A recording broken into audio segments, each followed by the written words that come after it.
గోపి గారు మొన్న 2 months back industry strike జరిగింది. ఈ 24 క్రాఫ్ట్స్ వాళ్ళు మా రేట్లు అంటే మీరు చూస్తున్నారు, మీరు కూడా దాంట్లో కొద్దిగా యాక్టివ్ ఉన్నారు కాబట్టి అడుగుతున్నాను ఈ క్వశ్చన్ మిమ్మల్ని. దాంట్లో ఈ రేట్ల వేరియేషన్లో ఆర్టిస్ట్ రెమ్యునరేషన్ల కన్నా వీళ్ళ రెమ్యునరేషన్లో ఈ కాల్ షీట్ల వల్ల ఎక్కువ ఇబ్బంది అవుతుందని ఎక్కువ ఇష్యూ జరిగింది. అందులో మేజర్గా మీరు ఉన్నారు. మీ కోణంలో ఎలా ఏమనిపించింది ఒక ఇండస్ట్రీకి, అంటే సినిమాకి ఏమన్నా?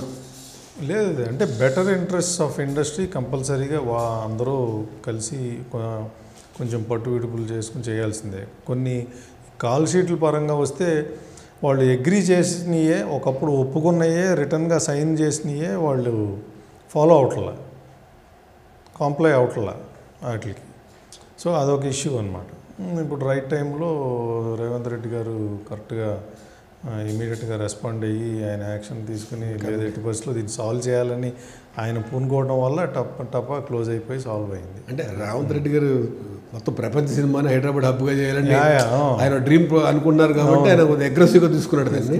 అవును, ఎండ స్ట్రైక్ కాల్ ఆఫ్ చేయండి, ముందు పని స్టార్ట్ చేయండి అంటే వాళ్ళు కూడా వెంటనే కార్మికులు కూడా దారిలోకి వచ్చి జరిగింది. అంటే మీరు దగ్గరగా చూశారు కదా, ప్రొడ్యూసర్కి నిజంగా ఆర్టిస్టుల రెమ్యునరేషన్ వల్ల ఇబ్బంది అవుతుందా, లేదంటే ఈ కాల్ షీట్లు కార్మికుల వల్ల ఇబ్బంది? సార్ అన్నీ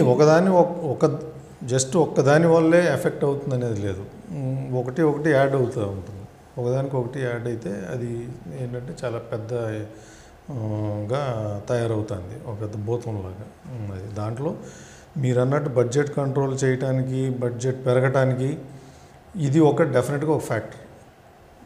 అంటే అది మనం ఇగ్నోర్ చేయలేము ఇప్పుడున్న పరిస్థితుల్లో. రేపు గోయింగ్ ఫార్వర్డ్ అది దట్ కాంట్ బి ఇగ్నోర్డ్. అది కంపల్సరీగా అడ్రస్ చేయాల్సిందే. అంటే మన దగ్గర సక్సెస్ రేటు చాలా తక్కువ కదా సార్, 2%, 3% మ్యాక్సిమం ఉంటుంది. కానీ హిట్ ఫ్లాప్ సంబంధం లేకుండా హీరోస్ కొంచెం ఫెమిలియర్ ఆర్టిస్టులు అందరూ రేట్లు పెంచేస్తున్నారు. టక్ మనీ వాళ్ళు అప్పటిదాకా 1 కోటి 2 కోట్లు తీసుకున్న వాళ్ళు 5 కోట్లు 6 కోట్లు అంటున్నారు. అది అకౌంటబుల్ కావట్లేదు. మాది 2-3 years తర్వాత కానీ మాది ఒక సిస్టమేటిక్గా తీసుకురారు, దీన్నే అకౌంటబిలిటీగా చూస్తున్నారని మాట్లాడుతున్నారు. మీరు అంటే వాళ్ళు అంటే ఇప్పుడు డిమాండ్ అండ్ సప్లై అంటారు.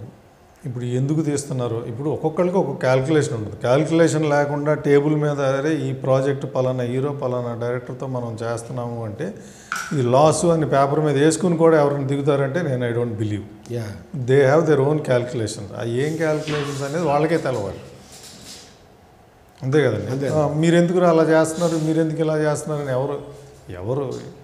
ఎవరు బిజినెస్ వాళ్ళది, ఎవరు థాట్ ప్రాసెస్ వాళ్ళది. సో ఎవరు తగ్గట్టుగా వాళ్ళు వెళ్తూ ఉంటారు, అంతే.